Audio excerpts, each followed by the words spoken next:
성경 말씀을 읽어드리겠습니다. 다니엘서 4장 29절부터 37절까지 읽어드리겠습니다. 12달이 지난 후에 내가 바벨론 궁 지붕에서 거닐세 나 왕이 말하여 가로되 이 큰 바벨론은 내가 능력과 권세로 건설하여 나의 도성을 삼고 이것으로 내 위엄의 영광을 나타낸 것이 아니냐 하였더니 이 말이 오히려 나 왕의 입에 있을 때에 하늘에서 소리가 내려 가로되 느부갓네살 왕아 내게 말하노니 나라의 위가 내게서 떠났느니라. 내가 사람에게서 쫓겨나서 들짐승과 함께 거하며 소처럼 풀을 먹을 것이요 이와 같이 7대를 지인해서 지극히 높으신 자가 인간 나라를 다스리시며 자기의 뜻대로 그것을 누구에게든지 주시는 줄을 알기까지 이르리라 하더니 그 동시에 이 일이 나 느부갓네살에게 응함으로 내가 사람에게 쫓겨나서 소처럼 풀을 먹으며 몸이 하늘 이슬에 젖고 머리털이 독수리 털과 같았고 손톱은 새 발톱과 같았었느니라. 그 기한이 참에 나 느부갓네살이 하늘을 우러러 보았더니 내 총명이 다시 내게로 돌아온지라. 이에 내가 지극히 높으신 자에게 감사하며 영생하시는 자를 찬양하고 존경하였노니 그 권세는 영원한 권세요 그 나라는 대대로 이르리로다. 땅의 모든 거민을 없는 것 같이 여기시며 하늘의 군사에게든지 땅의 거민에게든지 그는 자기 뜻대로 행하시나니 누가 그의 손을 금하든지 혹시 이르기를 내가 무엇을 하느냐 할 자가 없도다. 그 동시에 내 총명이 내게로 돌아왔고 또 내 나라 영광에 대하여도 내 위엄과 광명이 내게로 돌아왔고 또 나의 모사들과 관원들이 내게 조회하니 내가 내 나라에서 다시 세움을 입고 또 지극한 위세가 내게 더하였느니라. 그러므로 지금 나 느부갓네살이 하늘의 왕을 찬양하며 칭송하며 존경하노니 그의 일이 다 진실하고 그의 행하심이 의로우심으로 무릇 교만하게 행하는 자를 그가 능히 낮추심이니라. 오늘 설교의 제목은 느부갓네살의 꿈입니다. 바벨론의 왕 느부갓네살이 한 꿈을 꾸게 되었습니다. 이 꿈과 연관된 내용이 다니엘 4장 1절부터 37절까지 4장 전반에 대하여 기록되어 있습니다. 이 가운데 1절부터 9절까지는 느부갓네살이 한 꿈을 꾸고 그 꿈을 해석하기 위해 바벨론의 박사들과 그리고 다니엘을 부르는 내용이 기록되어 있습니다. 그리고 느부갓네살이 꾼 꿈에 대한 이야기, 그 내용은 10절부터 시작됩니다. 오늘 본문은 10절부터 시작되는 느부갓네살이 꾼 꿈에 대한 이야기의 마지막 결론부에 해당하는 내용인데 이 부분은 느부갓네살이 한 꿈을 꾸고 난 후에 그 꿈이 모두 자신에게 이루어지고 그리고 7년이라는 시간이 흐른 뒤에 자신이 꾸었던 꿈과 그리고 그것이 이루어졌던 때를 뒷날 회상하며 고백하는 내용에 해당합니다. 시기적으로 말씀드리면 꿈을 꾸고 7년이라는 시간이 흐르고 그 이후의 기록인데 그 7년 이후에 얼마 후에 기록됐는지까지는 정확하게 알 수 없습니다. 적어도 7년 이후의 기록이라고 볼 수 있습니다. 따라서 29절부터 37절까지의 내용을 이해하려면 다니엘서 4장 1절부터 시작해서 4장의 내용 전체를 살펴야 합니다. 그렇게 본다면 오늘 설교의 본문은 다니엘서 4장 전체를 본문으로 정하는 것이 맞습니다만 그리 되면 본문 자체가 다소 길어지기에 설교 본문을 4장의 결론부에 해당하는 29절부터 37절까지로 정했습니다. 따라서 설명은 4장 1절부터 시작되는 4장 전반에 대한 설명이 될 것입니다. 본문의 이해를 돕기 위해 4장을 잠깐 내용별로 정리해 보면 이렇습니다. 4장에서 첫 번째 해당하는 내용은 1절부터 9절까지입니다. 1절부터 9절까지는 느부갓네살이 한 꿈을 꾸었는데 그 꿈의 해석을 위해 바벨론의 박수, 술객, 술사, 점장이에게 모두 명하였으나 그 누구도 느부갓네살이 꾼 꿈을 해석하지 못하자 느부갓네살이 이 꿈의 해석을 위해 결국에는 다니엘을 불러 해석을 명하는 사실 형식이 명이지 거의 부탁에 가까운 상황입니다.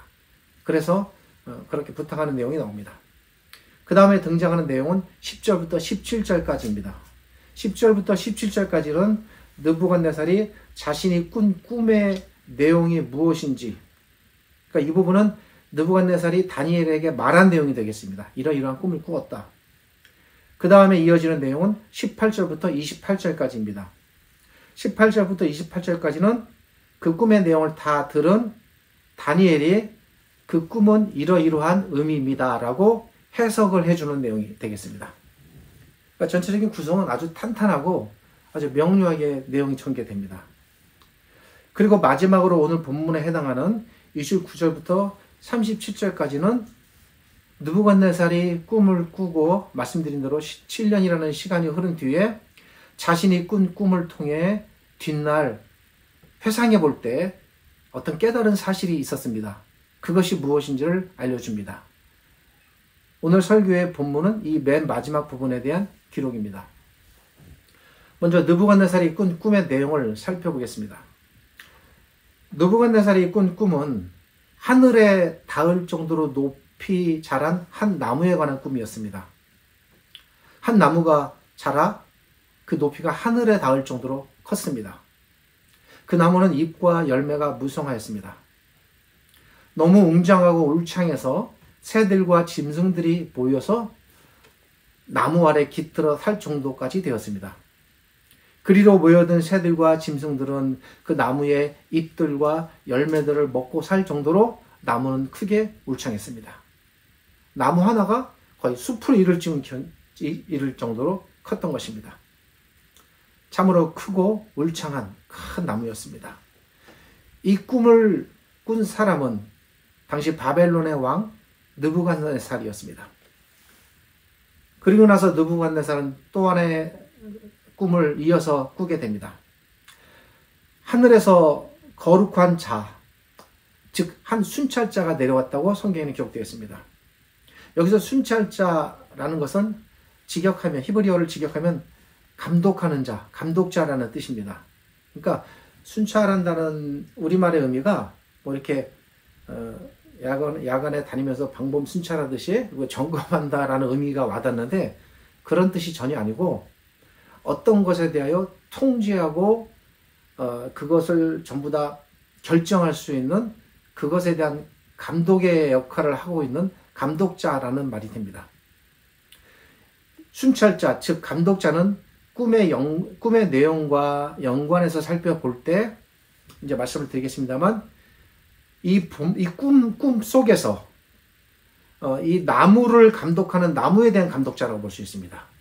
다른 여러 가지 개념을 생각할 수 있겠습니다만 이 본문 안에서만 우리가 놓고 본다면 이제 글의 문맥상 나무를 감독하는 감독자가 되어 있습니다.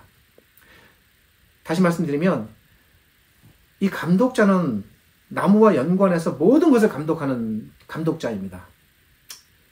본문에는 그렇게까지는 기록되어 있지 않습니다만 행간을 살펴보고 문맥을 볼 때 감독자는 이런 것이죠. 나무를 심기도 하고 나무를 키우기도 하며 때에 따라서 자신의 뜻을 따라 가지를 치기도 하고 쓸모없는 나무는 베어내기도 하는 나무에 대한 전권을 가진다라는 의미에서 감독자입니다. 그래서 이 감독자는 한마디로 나무를 자기의 뜻대로 통제하고 그 나무를 모두 어떻게 할 수 있는 그런 감독자입니다.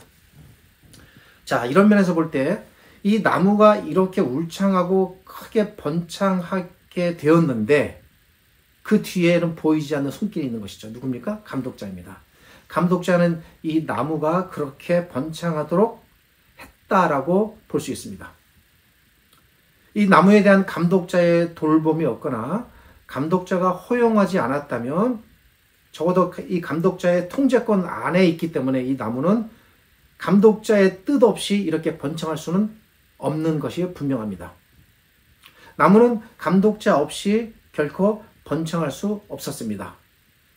느부갓네살이 꾼 이 나무에 대한 꿈 속에 우리말로는 순찰자지만 원문에 이 감독자가 등장하는 배경 속에는 이런 의미가 담겨 있습니다. 그러니까 우리는 이 감독자의 등장을 딱 볼 때 나무와 감독자의 관계를 생각해야 됩니다. 그런데 나무는 크게 자라 잎이 번창하고 울창하게 되어 새들과 짐승들이 깃들이며 자기 나무 아래 살게 되자 자기를 그렇게 키운 감독자의 존재를 잊게 되는 겁니다. 나무는 자신이 이토록 크게 번창할 수 있었던 이유가 이 감독자 때문이었다는 사실을 잊게 되는 것입니다. 나무는 번창하면 번창할수록 감독자의 존재는 점점 더 잊혀져 갔습니다. 나무는 자신이 잘나고 뛰어나서 스스로 자기 힘으로 크게 번창하였다는 생각에 빠지게 되는 겁니다. 이 나무를 사람에 비유한다면 자기를 그렇게 잘 크도록 마치 농부가 거름을 주고 나무를 키우고 가지를 쳐주고 또 다른 짐승이 해하지 않도록 울타리를 쳐줘서 나무를 잘 키워낸 이 보이지 않는 감독자의 손길을 잊고 스스로 자신의 힘으로 컸다는 착각, 이걸 다른 말로 오만에 빠지게 되는 것입니다. 나무를 심고 키워 마침내 크게 번창하도록 한 나무의 이 감독자의 입장에서 볼 때 나무의 이런 식의 태도는 어처구니가 없는 겁니다. 이게 전부 꿈이고 꿈을 통해서 주어진 내용이니까 이런 약간 의인적인 또 비유적인 해석이 가능합니다. 나무에 대한 모든 전권을 감독자가 갖고 있는데 나무가 그 사실을 잊은 채 자신의 번창함과 크기를 자랑하며 이제 내가 나의 힘으로 이 정도 컸다라는 식의 이런 태도는 그동안 나무를 키웠고 그 나무에 대한 모든 전권을 갖고 있는 감독자의 입장에서 볼 때 용납이 안 되는 일입니다. 감독자의 입장에서 볼 때 자신을 키워준 이 감독자를 잊고 오만에 빠진 나무는 더 이상 존재할 수 없으며 놔둘 수 없는 겁니다. 그런 나무는 어떻게 되겠습니까? 감독자의 입장에서 마땅히 베어 없애는 것이 당연한 것입니다. 이에 감독자는 더 이상 나무를 놔두지 않기로 결정하게 됩니다. 나무를 베어내기로 결정합니다. 이에 마침내 순찰자, 즉 감독자가 하늘에서 내려오더니 나무를 베고 가지를 자르고 새들과 짐승들 다 떼어 쫓으라고 명령하였습니다. 그리하여 마침내 그 울창했던 나무가 통째로 베어지게 됩니다. 그러나 이 감독자는 그 나무의 밑둥치만큼은 그대로 두게 하였습니다. 생각 같아서는 아예 땅을 파서 뿌리째 다 뽑아버리고 싶지만 그 부분은 남겨두었다는 겁니다. 그리고 그 둥치마저도 또 꿈틀꿈틀 오만한 생각에 빠질까 감독자는 나무 밑둥치를 철과 구리줄로 꽁꽁 다 묶어두게 합니다. 그리고 그 나무 밑둥치를 들판에서 이슬에 맞아 그냥 놓아두게 합니다. 느부갓네살 왕은 도저히 이해할 수 없는 이런 꿈을 꾸었고 그 해석을 박수와 술사와 술객과 점장이들을 불러 명하였으나 그들은 해석할 수 없었습니다. 당시 점장이란 나라의 운명을 점치고 마법을 부리는 사람들이 또 그런 일들을 했습니다. 박수란 쇠기 문자를 해석하고 요즘으로 말하면 고고학이나 그리고 점성학에 이런 문자 해독에 능통한 당시 고대 학자들이라 볼 수 있습니다. 학문을 깊이 연구하는 사람들입니다. 또 술객이란 천문을 아는 자들입니다. 왕은 자신이 꾼 꿈을 이들에게 말한 후 그것을 해석하도록 명하였습니다. 그러나 그 누구도 감히 해석하는 자가 없었습니다. 결국 그 이전에도 한번 느부갓네살의 꿈을 해석한 경험이 있었던 다니엘을 부를 수밖에 없었습니다. 그리하여 그가 불림을 받아 해석을 하게 되는 것이고 그 내용이 19절부터 시작됩니다. 다니엘은 무성한 나무는 느부갓네살 왕이라고 말했습니다. 그리고 나무가 하늘에 닿았다는 것은 왕의 권세가 땅끝까지 이르렀음을 의미한다고 전하였습니다. 그 다음에 하늘에서 감독자가 내려와서 나무를 베었다는 것은 느부갓네살 왕이 왕의 자리에서 쫓겨나 들짐승과 함께 거하며 장차 소처럼 풀을 먹게 될 것을 상징한다라고 의미한다고 말하였습니다. 그리고 이어서 하나님께서 왕에게 지금 이 꿈을 보이신 것은 지극히 높으신 하나님이 왕의 나라와 온 세상을 다스리신다는 사실을 느부갓네살 왕 당신이 깨닫고 알라는 것입니다. 근데 당신은 지금 교만해 있습니다. 다니엘은 왕에게 아직 한 가지 희망이 남아있다고 전합니다.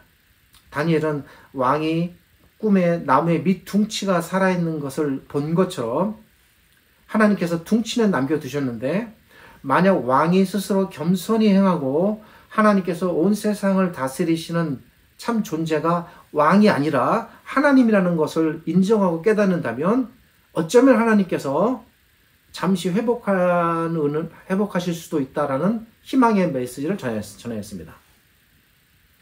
다니엘이 왕에게 그가 꾼 꿈에 대해 이리 해석하며 경고하였는데, 뒷이야기를 보면은 4장의 이제 다른 부분을 좀 봐야 합니다만, 왕은 여전히 그 꿈의 해석을 듣고 나서도 변하지 못했습니다. 느부갓네살은 자신의 극한의 그 교만의 마음을 굽힐지 모르고 얼마의 기간을 지내게 되냐면, 꿈의 해독이 이루어진 뒤에 12달을 지내게 됩니다. 그러니까 1년이죠. 그러다가 어느 날 발생한 사건에 대한 기록이 이렇게 나타납니다. 어느 날 자신이 지은 성을 바라보게 되었습니다. 그는 자신의 능력과 권능으로 이 성이 세워졌다라는 착각 속에 빠졌습니다. 그런 꿈을 꾸고 해석을 들었지만 이게 아직 이 마음이 어떻게 되지를 못하는 거예요. 그리고 한동안 자만심에 도취되어 빠졌습니다. 느부갓네살이 자신의 교만의 최정점에 있는 모습을 드러내게 됩니다. 느부갓네살이 스스로 꿈속에서 본 바로 그 나무의 모습 상태가 되는 겁니다. 지금 12달이라는 시간이 흘렀지만, 당시 바벨론에는 세계 7대 불가사의 중 하나인 공중에 떠있는 하늘 정원이라는 것이 있습니다. 그것이 구체적으로 어떤 원리로 어떻게 작동돼서 공중에 떠있는 정원이라 불리게 된 것까지는 알기 힘드나 그렇게 고대학자들은 불렀습니다. 이 정원은 말 그대로 공중 상태에 있었다고 합니다. 어떤 기둥은 있었겠죠. 그러나 땅 위에 건설된 정원이 아니라 공중에 있는 그 바닥면에 만들어진 정원이었습니다. 그리고 그 규모도 엄청나게 상당했다고 합니다. 이 정원을 지은 사람이 느부갓네살 왕입니다. 자신이 데려온 메대 출신의 왕비를 위해 이 정원을 선물로 주기 위해 지었습니다. 또 당시 바벨론의 성벽은 이중벽이었습니다. 그리고 그 길에는 종류석들이 깔려 있었다고 합니다. 또 말뚝이라는 신을 상징하는 사자 모양의 형상들을 길 양쪽에 쭉 세워둘 정도로 그 거리가 화려했습니다. 또 당시 성 안에까지 8개의 대문이 있었는데, 성 안에는 유브라데스 강을 이렇게 유입시켜서 그 성 안에 유브라데스 강이 흘러 지나가도록 할 정도로 엄청난 대규모의 토목 공사가 이루어졌습니다. 그리고 또 성 내부에는 위대한 바벨론의 대표 신인 말둑의 신전인 지구랏이 세워져 있었습니다. 오늘날로 말하자면 거대한 석탑이라고 볼 수 있습니다.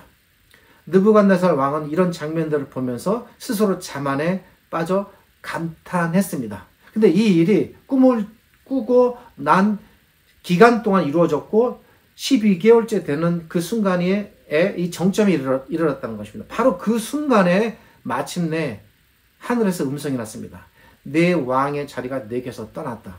그러니까 하나님께서는 꿈을 꾸게 하시고 바로 느부갓네살을 치신 것이 아니라 12달이라는 1년이라는 기간을 또 하나님께서 그러니까 기다려 주신 겁니다. 하나님 편에서는. 이 음성이 근데 나자마자 왕은 이상한 병에 걸렸습니다. 이 느부갓네살 자신의 고백처럼 실제로 이 병에 그가 걸렸음이 아주 분명해 보입니다. 자기가 소라고 여겨져서 소처럼 행동하는 병이었습니다. 사람이 자신을 소로 여겨 들에 나가서 소라면은 들에 있는 풀을 먹는 것이 마땅하죠. 그러니까 자기가 소니까 그 풀을 먹기 위해서 들로 나가는 겁니다. 그리고 들에서 자고 소처럼 행동하고 풀을 먹습니다. 느부갓네살 왕이 이 병에 걸렸다고 스스로 자기가 고백했습니다. 나중에. 그리고 그의 머리털은 독수리처럼 길었고 손톱도 길렀고 들에서 짐승들과 함께 거하며 풀을 먹고 7년이라는 세월을 거기서 그렇게 지냈다고 합니다. 그러던 어느 날 느부갓네살 왕에게 다시 34절을 보면 총명이 돌아왔다고 말합니다. 즉 병에서 나음을 입은 것입니다. 그는 결국 왜 자신에게 이런 일이 일어났는가를 이 병이 나서 그런 생활을 한 이후에야 비로소 깨닫게 됩니다. 좀 더 일찍 다니엘에게서 이 해석을 듣고 깨달았다면 이 일까지는 가지 않았을 것인데 너무 좀 늦게 깨달은 겁니다. 그는 자신에게 이런 일을 겪게 하신 분이 하나님이라는 사실을 깨닫게 되었습니다. 느부갓네살 왕은 이 모든 일, 즉 자신이 이상한 꿈을 꾸고 그리고 다니엘을 통해 그 꿈의 의미를 알게 하시고 그리고 다니엘의 해석대로 꿈이 모두 사실로 이루어지게 하신 분이 하늘의 하나님이라는 사실을 훗날 깨닫게 되는 겁니다. 그래서 느부갓네살 왕은 이런 모든 사실을 깨달은 후에 비로소 하늘의 하나님을 인정하게 됩니다. 그것이 2절과 34절인데 그러니까 오늘 본문은 어떤 샌드위치식 구조를 갖게 됩니다. 그가 깨달은 사실을 7년 후에 깨달은 사실을 2절에서 맨 먼저 선포를 하고 왜 그런 일이 있는가를 과정을 전체 기록한 다음에 뒷부분에서 다시 그 하나님을 또 인정해 주는 겁니다. 이런 독특한 양쪽 샌드위치 구조를 갖고 있습니다. 느부갓네살 왕은 자신이 꾸었던 꿈과 자신이 겪은 일들을 이제 왕의 입으로부터 나간 말은 우리나라도 옛날에 마찬가지였습니다만 모두 다 문서로 기록하게 되어 있습니다. 그래서 조서로 기록해서 세상에 반포하게 합니다. 그리고 그 조서 앞부분 2절과 뒷부분 34절에서 각각 하늘의 하나님을 찬양하는 내용을 집어넣겠습니다. 그렇게 해서 기록된 것이 오늘 본문입니다. 느부갓네살 왕은 자신이 세상을 다스리는 자인 줄 알았습니다. 그러나 세상을 다스리시는 진정한 분은 하늘에 계신 하나님이라는 사실을 그가 꿈과 그리고 꿈의 성취를 통해 깨닫게 되는 겁니다. 그래서 37절에서 지금 나 느부갓네살이 하늘의 왕을 찬양하며 칭송하며 존경하노니 그의 일이 다 진실하고 그의 행하심이 의로우심으로 무릇 교만하게 행하는 자를 능히 낮추심이라. 이 말을 할 때 느부갓네살이 이 교만하게 행하는 자를 누구를 염두에 두고 이런 표현을 썼을까요? 자기 자신이죠. 나를 이렇게 낮추셨구나. 느부갓네살 왕은 하나님이 어떤 분이신가를 비로소 깨닫게 되는 겁니다. 느부갓네살 왕은 자신의 조서 앞뒤에다가 이렇게 하나님을 진정으로 인정하고 높이는 글을 기록하게 합니다. 하나님께서 그의 옛날 느부갓네살이 꾼 꿈을 그냥 역사 속에 묻히게 하지 않으시고 다니엘을 통해 이 성경에 기록하게 하신 이 구약의 말씀 속에 기록하게 하셨습니다. 그 이유가 무엇일까요? 그것은 비록 이 꿈이 느부갓네살 왕이 개인적으로 꾼 꿈일지라도 하나님께서 이 꿈을 통해 이 땅의 모든 인간들에게 그리고 특별히 하나님의 백성에게 가르치려는 어떤 사실이 있기 때문입니다. 그래서 빠짐없이 다니엘서에 모두 기록하게 하셨습니다. 바벨론의 왕 느부갓네살은 고대의 대제국을 건설했고 통치했던 왕입니다. 느부갓네살은 참으로 위대하고 그 업적이 그 어떤 왕들과 비교할 수 없는 인간적인 관점에서 위대한 왕입니다. 지금도 풀지 못하는 불가사의한 업적들을 이룬 왕입니다. 그러나 이런 왕일지라도 하나님 앞에서는 어쩔 수 없는 소가 될 수밖에 없는 존재였다는 것입니다. 꿈의 내용이 그러하듯 마치 한 감독자가 나무를 심고 키웠으나 나무가 스스로 자기 힘으로 큰 줄 알고 오만에 빠지자 감독자가 나무를 베어낸 것처럼 느부갓네살은 그가 이룬 업적이 아무리 크고 위대할지라도 그 모든 느부갓네살의 업적은 하나님이라는 감독자의 손안에 달려 있다는 것입니다. 꿈속에서 감독자가 하늘에서 내려와 나무를 일시에 벤 것처럼 하나님께서는 느부갓네살의 모든 업적과 그의 나라와 심지어 그의 목숨과 그의 모든 후손들까지 단번에 다 베어낼 수 있는 분이라는 사실을 엄중하게 경고하시는 겁니다. 실제로 바벨론은 어느 날 갑자기 한밤에 바사에 의해서 멸망을 당하게 됩니다. 이 하나님께서는 꿈을 통해 느부갓네살로 하여금 이 사실을 분명하게 깨닫게 하시기 위해서 하나님께서 보내신 다니엘을 통해 꿈을 해석하게 하셨습니다. 왜냐하면 하나님께서 보내신 선지자인 이 다니엘의 해석이 맞았고 그리고 느부갓네살의 꿈이 다니엘의 해석대로 이루어진다면 실제로 이 꿈을 꾸게 하시고 이루시는 분이 하나님이심이 드러나기 때문입니다. 이 하나님께서는 느부갓네살의 꿈에 나타나셔서 느부갓네살과 그의 나라로 상징되는 나무를 베어내시는 모습을 보여주신 겁니다. 그리고 느부갓네살에게 내가 이룬 모든 업적과 너의 나라와 심지어 너의 목숨까지도 내가 감독하겠다. 얼마든지 나무를 베듯 너와 내 나라를 벨 것이다. 라는 사실을 엄중히 메시지로 경고하여 보내는 것입니다.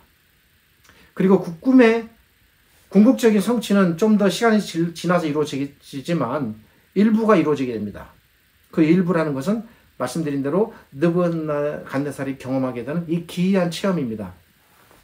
그토록 높아졌지만 그 높아진 느부갓네살을 마치 나무를 베어내듯 밑둥치만 남을 정도로 나무를 낮추고 볼품없게 만드신 것처럼 느부갓네살을 소처럼 낮추신 것입니다. 그리하여 그가 밑둥치만 남은 나무처럼 스스로 자신을 소로 여기는 비참한 상태까지 낮아지고 또 낮아진 것입니다. 하나님께서 느부갓네살을 이렇게 낮추시자 그는 얼마 기간 동안 스스로 소라고 여겨 들로 나아가 이슬을 맞으며 들에서 자고 풀을 뜯으며 사는 비참한 상태가 되었습니다. 나무가 잘려나가고 밑둥치만 남은 것처럼 그렇게 비참한 상태가 된 것입니다. 스스로 지은 공중정원과 바벨론의 장벽들과 바다에 깔린 종류석들과 지구락과 각종 조각들을 보며 스스로를 위대하게 여겼던 느부갓네살은 꿈속에서 자기가 본 밑둥치까지 잘려나간 그 나무처럼 잘려나간 것입니다. 느부갓네살이 꾼 꿈과 그의 성취를 통해 하나님께서 알리시고자 하는 한 가지 사실이 있습니다. 그것은 느부갓네살이 시간이 흐른 뒤에 그가 깨닫고 하나님께 대해 고백하는 그의 고백을 통해 드러나게 됩니다. 그 고백이 고스란히 나타나는 부분이 오늘 본문인 34절부터 37절입니다. 여기서 특별히 34절에 내 총명이 다시 내게로 돌아온지라 라는 이 기록은 느부갓네살이 소처럼 여기는 이 기이한 병으로부터 회복되어 그가 다시 이전의 몸과 회복을 얻었다는 사실을 알려줍니다. 그것조차도 하나님의 은혜입니다. 그가 얼마 기간 동안 스스로 소처럼 행동하고 알게 되는 이 기이한 과정을 통해 그는 마침내 하나님께 대해 깨닫게 됩니다. 느부갓네살이 정상으로 돌아와 고백하는 내용이 34절부터 37절까지입니다. 여기서 만약에 더 삐끗하게 나아가면 이제는 목숨까지도 이제 하나님께서 놔두지 않으셨겠죠. 근데 막다른 지점까지 가서 비로소 깨닫게 되는 겁니다. 나무로 비유하자면 자신이 큰 나무인 줄 알았습니다. 그런 자신이 꿈의 성취와 들판에서 지낸 소와 같은 삶을 통해 스스로 자신의 힘으로 내가 큰 나무가 아니다라는 것을 깨닫는 겁니다. 그래서 이런 표현이 나옵니다. 그의 권세는 영원한 권세요. 그 나라는 대대에 이르리이다. 그는 땅의 모든 거민을 없는 것 같이 여기시며 하늘의 군사이든지 땅의 거민이든지 모두 자기 뜻대로 행하시되 이를 금할 자가 아무도 없도다. 꿈속에 보인 그 감독자를 그가 실제로 하나님으로 마주하며 인정하고 받아들이는 이런 모습이 나타나는 겁니다. 느부갓네살이 하나님께 대해 깨달은 분명한 사실이 있습니다. 그것은 한마디로 지상과 하늘에서 감히 이 하나님이라는 신을 거역하거나 대적할 존재는 없구나라는 사실입니다. 비로소 느부갓네살은 하나님이 어떤 분인지를 인정하고 깨닫게 된 겁니다. 그 옛날 라합이 고백한 것처럼 상천하지에 하나님과 같은 신이 없음을 알게 된 겁니다.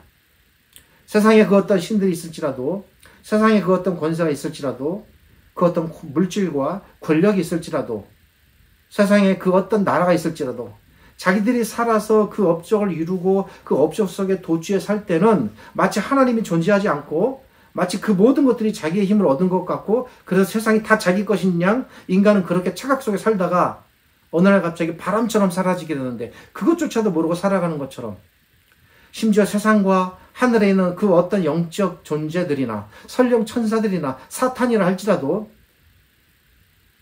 이 땅과 하늘과 온 우주에 하나님을 대적할 그 어떤 존재는 없다라는 것이 오늘 본문이 전하는 분명한 메시지입니다. 그러니까 그분 앞에 모두 다 굴복하고 무릎 꿇으라는 겁니다. 아주 명료합니다.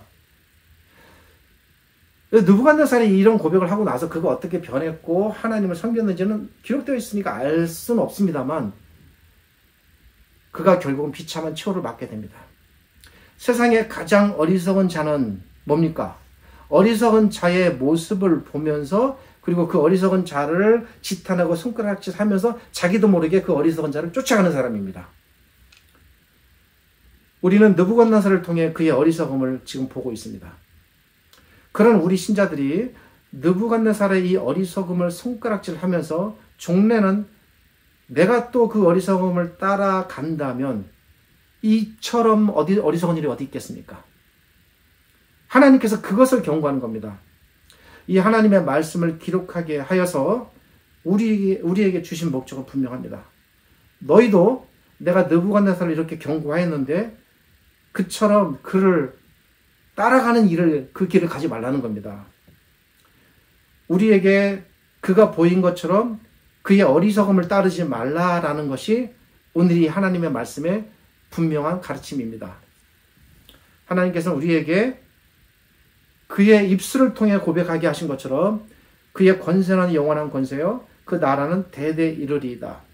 그는 땅 위의 모든 거민을 없는 것 같이 여기시며 하늘의 군사든지 땅의 거민이든지 모두 자기 뜻대로 행하시되 이를 금할 자가 없도다 라는 이 고백을 이 기록된 말씀을 통해 우리에게 주십니다. 물론 하나님께 관한 이런 면모가 이 다니엘서만 나타나는 것은 결코 아닙니다. 얼마 전에 살펴본 출애굽기, 그 외에 여러 구약의 성경들, 그 신약에서 보이시는 우리 주님 그리스도의 모습들, 이런 모든 것들이 과연 하나님께서 얼마나 온 세상에 우뚝 가장 위대하신 하나님이신지를 보여주는 수많은 사건들이지만 특별히 오늘 본문은 이런 하나님에 대한 사실을 한 왕의 체험과 고백을 통해 이것이 나타난다는 사실에 우리가 좀 더 집중해 볼 필요가 있습니다. 우리도 우리의 입술이, 우리의 고백이 이렇게 이어지기를 하나님께서 원하신다는 겁니다. 그리고 우리의 삶이 이렇게 표현되기를 원하십니다. 그의 권세는 영원한 권세요 그의 나라는 대대에 이르리이다. 그는 땅의 모든 거민을 없는 것 같이 여기시며 그는 하늘의 군사이든지 땅의 거민이든지 모두 자기 뜻대로 행하시되 이를 금할 자가 없도다. 오늘 이 성경 말씀은 이것을 우리가 말하고 마음으로 깊이 고백하고 그리고 이 가르침을 따라 살라고 우리에게 요구합니다. 기도하겠습니다. 하나님 감사합니다. 오늘 말씀을 통해서 하나님이 어떤 하나님이신지를 우리가 다시 한번 분명하게 생각하고 살펴보는 시간을 가졌습니다. 우리가 너무나 습성에 젖어 하나님을 인정하고 창조주로 알고 고백하면서도 우리 마음 중심이 진정 하나님을 이토록 높이고 하나님의 위대함을 인정하고 깨달음으로 나아가는 그 진정성이 우리 입술과 삶 속에서 많이 결여되어 있는 모습을 발견하게 됩니다. 우리가 습관적으로 그리고 형식적으로 그리고 절차적으로 하나님을 그렇게 인정하는 것이 아니라 정말 죽음의 문턱까지 갔다가 살아 돌아온 느부갓네살이 진정으로 깨달아 하나님을 이렇게 탄성하며 고백하듯 우리가 그렇게 하나님을 깨닫고 온전히 인정하며 하나님을 위대한 참 하나님으로 받아들이고 섬기는 그런 우리 신자들이 되기를 바랍니다. 지금 오는 우리 주님 예수 그리스도의 은혜와 우리를 지극히 사랑하시는 아버지 하나님의 크신 사랑과 오늘 이 구약의 말씀을 통해서 우리로 하여금 깨닫게 하시고 진정 하나님을 높이며 존중하고 인정하게 하시고 그 하나님 앞에 무릎 꿇게 하시는 성령 하나님의 함께 하심이 이 말씀을 하나님의 말씀으로 받아들이고 진정 하나님 앞에 순종하며 부복하여 나아가는 우리 모든 신자들에게 하나님의 한량없는 은혜가 가득하게 넘쳐나기를 우리 주님 예수 그리스도의 이름으로 축복하며 기도드립니다. 아멘.